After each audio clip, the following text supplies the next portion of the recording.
మిత్రులారా ప్లాస్టిక్ సంబంధించి మనం మాట్లాడుతూనే వస్తున్నాం. అది కుక్కమూతి పిందెల్లాగా సైన్స్‌కు పుట్టినటువంటి విషపుత్రిక తప్ప మరొకటి కాదు. ఇయాల మనం ఏదన్నా జూట్ బ్యాగులు, క్లాత్ బ్యాగులు వాడితే అవి ఒక సంవత్సరం లోపు అవి మట్టిలో కలిసిపోతాయి. ఈ ప్లాస్టికు 10 ఏళ్ల నుంచి 400 ఏళ్ల దాకా ఆ మందం ఏదైతే ఉన్నదో, ఆ మందం నుంచి అది ఇదిగాలేకపోతా ఉన్నాయి. నేను చెప్తా ఉన్నాను. సో, ఇది పరిస్థితి. ప్లాస్టిక్ కవర్ల దగ్గర నుంచి ప్లాస్టిక్ వస్తువులన్నీ గూడా. సో, ఇదనే గాదు ప్లాస్టిక్ చైర్స్ దాకా ఇవన్నీ ఏది జూసుకున్నా. సో, నిత్య జీవితంలో ఈ భాగం అయిపోయినాయి.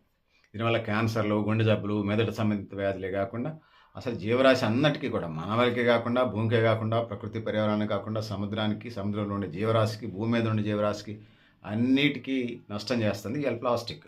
సో, దానికి సంబంధించి ప్లాస్టిక్‌ని తినే రీసైక్లింగ్ అంటే అంతా గావట్లేదు. కొన్నే రీసైక్లింగ్ అవుతున్నాయి. సో, ప్లాస్టిక్‌ని తినే పురుగులొచ్చినాయంటే ఏదో ప్రయోగాల్లో ఉన్నట్టుగా మనకు కనపడతా ఉంది. మనం లేచిన దగ్గర నుంచి వాటర్ బాటిల్సు, క్యారీ బ్యాగ్సు, కూరగాయలు, నిత్యావసర వస్తువులు లేచిన దగ్గర నుంచి పడుకునేదాకా వాటి మీదనే ఆధారపడుతున్నటువంటి పరిస్థితి మనం చూస్తా ఉన్నాం. కిరాణా షాపులు, బస్ స్టాండ్‌లు, హోటల్సు ఏ షాప్‌కి పోయినా ఈ ప్లాస్టిక్ మనకు కనపడతా ఉంటది. సో, అవి ఎండకు ఎండుతూ, వర్షానికి తడుస్తూ వాస్తవానికి 25 డిగ్రీల కంటే తక్కువ ఉష్ణోగ్రత సురక్షిత ప్రాంతాల్లో గూడా వీటి వల్ల ఆహ్, టెంపరేచర్స్ పెరుగుతున్నటువంటి పరిస్థితిని మనం చూస్తా ఉన్నాం. సో, మిత్రులారా అది పరిస్థితి. సో, ప్లాస్టిక్ భూమిలో మెర్జ్ కావటం వల్ల కాకపోలేకపోవడం వల్ల కూడా పరిస్థితులు, సమస్యలు తయారవుతున్నాయి. ప్లాస్టిక్ రేణువులు గాలిలో కలవటం వల్ల ఆక్సిజన్ కూడా ప్యూర్ ఆక్సిజన్ లేకపోతుంది. మనం ఆక్సిజన్ పీల్చుకుంటాం, కార్బన్ డయాక్సైడ్ వదిలిపెడతాం. చెట్లు, మొక్కలు కార్బన్ డయాక్సైడ్ తీసుకొని ఆక్సిజన్ వెళ్తాయి. కానీ ఈ ఆక్సిజన్‌కి సంబంధించి చెట్ల నుంచి వదిలి వచ్చినటువంటి ప్యూర్ ఆక్సిజన్ మన దగ్గరికి వచ్చేసరికి ప్లాస్టికు, ఇతర వ్యర్థాలతోని ఇదై మనం పొల్యూట్ అయినటువంటి ఆక్సిజన్ పీల్చుకునే పరిస్థితిలోకి మనం నెట్టేయబడుతున్నాం. సో, ఇది రక్తనాళాల్లో పేరుకుపోయి గుండె జబ్బులు, క్యాన్సర్, ఇతర ఆరోగ్య సమస్యలు, మైక్రో ప్లాస్టిక్ వల్ల బ్రెయిన్ సమస్యల దాకా కూడా వెళ్తున్న పరిస్థితిని మనం చూస్తున్నాం. మెడికల్ సైన్స్ అదే విషయాన్ని చెప్తా ఉన్నది. సో, కేంద్ర ప్రభుత్వాలు గాని, రాష్ట్ర ప్రభుత్వాలు గాని ప్లాస్టిక్‌ని పూర్తిగా నిషేధించి జూటు, క్లాత్ బ్యాగ్స్ ప్రత్యామ్నాయాన్ని మార్కెట్‌లోకి పెట్టండి. కొంత ప్రకృతిని, పర్యావరణాన్ని రక్షించుకొని భవిష్యత్ తరాలకు అందించాల్సిన బాధ్యత ఉంది. 100,00,00,000 కాకపోతే 1,000,00,00,000 పెట్టండి దానికోసం. ఆ విధంగా ముందుకు పోవాల్సిన అవసరం ఉంది. సో, హై రిస్క్‌లు, రిస్క్ తర్వాత సంగతి. ఆ విధంగా ముందుకు పోవాల్సిన అవసరం అయితే ఉన్నది. సో, కేంద్ర, రాష్ట్ర ప్రభుత్వాలు ఆ వైపుగా ఇది చేయాలి. ఎన్‌జీఓలు కూడా ఎప్పటికే పనిచేస్తున్నాయి. ఇంకా మరింత పనిచేయాల్సినటువంటి అవసరం అయితే ఉన్నది. సో, తెలంగాణ కార్పొరేషన్ ద్వారా అప్పులు చేసి మిషన్ భగీరథ పథకానికి 57,00,000 కుటుంబాల తలసరి 100 లీటర్ల నీటి సరఫరా కార్యక్రమాన్ని చేస్తున్నట్టుగా ప్రభుత్వం చేసింది. సో, 20% ప్రజలకు కూడా ఈ నల్ల నీటి వల్ల ఉపయోగం లేనటువంటి పరిస్థితి ఉంది.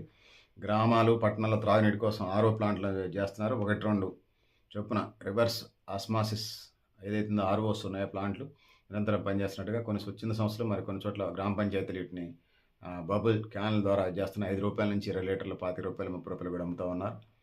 ఇవన్నీ కూడా ప్లాస్టిక్ క్యాన్లు ఇస్తున్నారు. అది కూడా ప్యూరిఫైడ్ వాటర్ మంచిదే కానీ మరి ఏట్లల్లో తాగుతున్నారు అనేది మనం చూడాలి. సో, ఇది పరిస్థితి. ప్రభుత్వ కార్యాలయాలు, అధికారిక, అనధికారిక కార్యాలయాల్లో ఆర్ఓ ప్లాంట్లు నీటిని వినియోగిస్తున్న మాట నిజమేలే కానీ అది ప్లాస్టిక్ సంబంధం లేకుండా ఉండాలి. వాటర్ బాటిల్స్ వినియోగిస్తున్నారు. ఎంతవరకు సురక్షితమో చూసుకోవాలి. ఒకవైపు త్రాగునీరు మంచిగానే ఉండాలి. ఫ్లోరైడు, బ్యాక్టీరియా, వైరస్ లేనటువంటి నీళ్లు ఉండాల్సిందే. మరి ప్లాస్టిక్ క్యాన్సర్ కారకమైనటువంటి ప్లాస్టిక్ బాటిల్‌లో ప్రత్యామ్నాయాలు లేకపోతే ఎట్లా సైంటిస్టులు గాడిదలు కాస్తున్నారు. వాళ్ళు తిని ఫ్యాన్లు వేసుకొని ఏసీలలో ఉద్యోగాలు చేస్తున్నారు తప్పితే వీటికి సంబంధించి సరిగ్గా పనిచేస్తున్నట్టుగా అనిపించట్లేదు. సో, ఇది పరిస్థితి. వైద్య నిపుణులు కాల్షియం, మెగ్నీషియం లాంటి ఖనిజాలు నీరులో పేరకపోవడం, కీళ్ళ సమస్యలు, అర్థరైటిస్ సమస్యలు, గుండె సమస్యలు, నరాల సమస్యలు ఇట్లా వస్తున్నట్టుగా రక్తహీనత సమస్యలు వస్తున్నాయని, సో, ల్యాబ్‌లో ఇవి నిలబడవని ఇట్లాంటి పరిస్థితులన్నీ ఉన్నాయి. సో, ఫుడ్ సేఫ్టీ విభాగాలు కూడా దీన్ని సీరియస్‌గానే తీసుకుంటున్నాయి. వాటర్ ప్లాంట్లు తనిఖీలు చేయాలి. ఫుడ్ సేఫ్టీ అధికారులు క్షేత్రస్థాయిలో పరిశీలన చేయాలి. ప్రభుత్వం కూడా సీరియస్‌గా ఉండాలి. ఆరోగ్యాన్నిచ్చే వాటర్ ప్లాంట్లు అవి జిల్లా, రాష్ట్ర, జాతీయ స్థాయిలో ముందుకెళ్లాల్సిన అవసరం అయితే ఉన్నది. ప్లాస్టిక్ అనేది ఎప్పుడు పెనుభూతమే. దాన్ని ముందుకెళ్లాల్సినటువంటి అవసరం ఉంది. దాన్ని అణిచివేస్తూ ఆ విధంగా ముందుకు పోవాల్సిన అవసరం ఉంది. సో, ఇది చాలామంది సైన్స్‌ని దేవుడిగా మొక్కుతా ఉన్నారు. అసల కామెడీగా ఉంటది. సైన్స్ ఒక స్థాయి మట్టికి మంచిదే. నేను ఒకటి చెప్తాను. ఈ ప్లాస్టికే కాదు. గతంలో రాజుల కాలంలో రాజ్యాల కోసం యుద్ధాలు జరిగాయి. అప్పుడు 5 మంది, 10 మంది మనం పౌరులు రామాయణం, భారత యుద్ధం దగ్గర నుంచి 10 మంది, 20 మంది, 100 మంది చనిపోతే ఎట్లుండేది. ఇయాల సైన్స్ అండ్ టెక్నాలజీ పెరిగిన తర్వాత మానవునికి కొన్ని సౌకర్యాలు పెరిగితే అంతకంటే ఎక్కువ నష్టాలు జరుగుతా ఉన్నాయి. మొదటి ప్రపంచ యుద్ధం చూసిన తర్వాత రెండో ప్రపంచ యుద్ధంలో హిరోషిమా, నాగసాకి మీద ఆహ్, 6, 8 తారీఖులలో ఆగస్టు 6, 8 తారీఖులలో బాంబులు పడితే ఏం జరిగినది?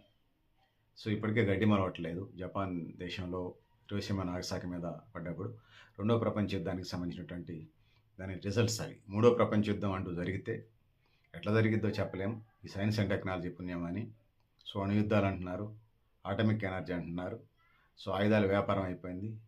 ఆయుధాలు దాచుకోవటం ఒక పెద్ద కల్చర్ అయిపోయింది అలా ప్రపంచ దేశాలకి. ఈ నేపథ్యంలో ఈ సైన్స్ అండ్ టెక్నాలజీ విస్తరణ ఎట్లా తయారైందంటే మూడో ప్రపంచ యుద్ధం ఎట్లా జరిగిద్దో ఆ దేవుడికే తెలియాలి. కానీ నాలుగో ప్రపంచ యుద్ధం మాత్రం జరిగితే అది రాళ్లతోని కర్రలతోని తప్ప మరొకటి కాదని తెలియజేసుకుంటూ, సో పెద్దలారా మిత్రులారా మీరు కూడా మీ అభిప్రాయాన్ని కామెంట్ బాక్స్లో రాయని తెలియజేస్తూ, నేను గరిడేపల్లి సత్యనారాయణ, న్యూ లక్ష్య ఆర్గనైజేషన్. థ్యాంక్ యూ అని ఉండాలి పెద్దలారా మిత్రులారా. సైన్స్ అండ్ టెక్నాలజీని పారిశ్రామిక విప్లవాన్ని గౌరవిస్తున్నాం కానీ సో ప్రజలకు సంబంధించి నష్టం చేసేటువంటి అనేక ఫార్మాస్ కంపెనీస్ వస్తూ ఉన్నాయి. డ్రగ్స్, మెడిసిన్కి సంబంధించి సైడ్ ఎఫెక్ట్ లేనటువంటి మెడిసిన్ అవసరం అన్నది ఇవాళ ఆర్గాన్స్ని దెబ్బతీస్తున్నాయి. మెడికల్ ఫార్మా రంగానికి సంబంధించి విత్తనాలకు సంబంధించి, లేకపోతే బాయిలర్ కోళ్ళకు సంబంధించి, లేకపోతే చేపలకు సంబంధించి ఈ హైబ్రిడ్ సీడ్స్ పేరుతోని రోగాల బారిన పడేసే కొత్త వంగడాలని, కొత్త వీటిని కనుక్కుంటున్నారు. సైడ్ ఎఫెక్ట్ లేనటువంటి ఆరోగ్యాన్ని నిలబెట్టేటువంటి వంగడాలను కనుక్కోవాలి. వాడి విత్తనం వంగడం కనుక్కోంగులోనే బాయిలర్ కోడికి సంబంధించిన ఫార్ములా కనుక్కోంగులోనే వాడిని సభలో సన్మానాలు ఇచ్చి నోబెల్ ప్రైజ్ స్థాయిలో ప్రైజ్ ఇస్తూ ఉన్నారు. అసలు దాని రిజల్ట్స్ ఎట్లా ఉన్నాయో చేసిన తర్వాత ఇవ్వాలి. వాడు పంపింగ్లోనే అట్లా ఇస్తాను. సో ఈ విధంగా సమాజాన్ని భ్రష్టు పట్టిస్తూ ఉన్నది. ఇట్లాంటి పరిస్థితులు గతం సౌకర్యాలు పెరిగిన మాట వస్తే సౌకర్యవంతంగా మనం జీవించాలే కానీ ఇప్పుడున్నటువంటి ఆధునిక సైన్స్ పోకడలు ప్రకృతిని, పర్యావరణాన్ని బొందలగడ్డలు చేసి విధ్వంసం చేసేటువంటి వ్యవస్థ భవిష్యత్ తరాలకు అంత మంచిది కాదు. సో కొన్ని అందిపుచ్చుకున్నట్టు ఆరోగ్య రంగం, ఉపాధి రంగం, వీటికి సంబంధించి కొన్ని రంగాలు, ఇండస్ట్రియల్ సెక్టర్, అగ్రికల్చర్ సెక్టర్ సంబంధించి కొంతవరకు ఉపయోగపడే మాట నిజమే సైన్స్ అండ్ టెక్నాలజీ. కానీ ప్లాస్టిక్, యుద్ధాలు, మూడో ప్రపంచ యుద్ధం ఈ ప్రపంచాన్ని వణికిస్తూ ఉన్నాయి. సో ఇది పరిస్థితి. సో ఏదైనా సెల్ఫ్ డిసిప్లిన్. పిల్లలు టీచర్ ఉన్నంతసేపు పిల్లలు డిసిప్లిన్గా ఉంటారు.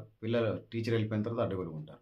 కానీ సెల్ఫ్ డిసిప్లిన్ ఉన్నటువంటి వాళ్ళే ఉన్నతమైనటువంటి స్థానాలకు వెళ్ళినట్టుగా మనకి కనిపిస్తుంది. అట్లానే సైన్స్ కూడా ఒక పద్ధతి వరకు, ఒక మోస్తరు వరకు ఉపయోగమే. కానీ అది వ్యాస్ట్గా వెళ్ళి అడ్డగోలుతనం, లెక్కలేనితనం వచ్చిన తర్వాత ఈ సమాజానికి, దేశానికి, భూమికి, భూగోళం సముద్రానికి, ఈ బయట ఆకాశాలకి, పంచభూతాలకి కూడా ఇలా ఛాలెంజింగ్గా తయారైనటువంటి పరిస్థితి మనం చూస్తాము. వీటి మీద అనేక మంది వ్యక్తులు, సంస్థలు, వ్యవస్థలు ప్రకృతి, పర్యావరణం, ఎన్విరాన్మెంట్ మీద పనిచేస్తూ ఉన్నారు.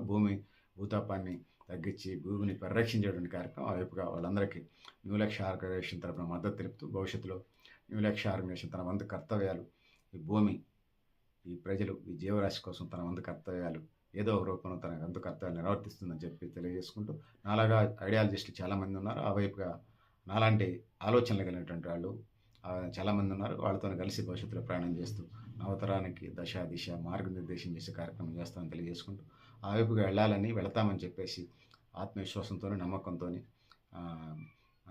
బిలీఫ్ని కలిగి ఉన్నామని చెప్పి తెలియజేసుకుంటూ, పెద్దలారా మిత్రులారా మీరు కూడా మీ అభిప్రాయాన్ని కామెంట్ బాక్స్లో తెలియజేస్తూ, నేను గరిడేపల్లి సత్యనారాయణ, న్యూ లక్ష్య ఆర్గనైజేషన్. థ్యాంక్ యూ అన్నారు పెద్దలారా మిత్రులారా.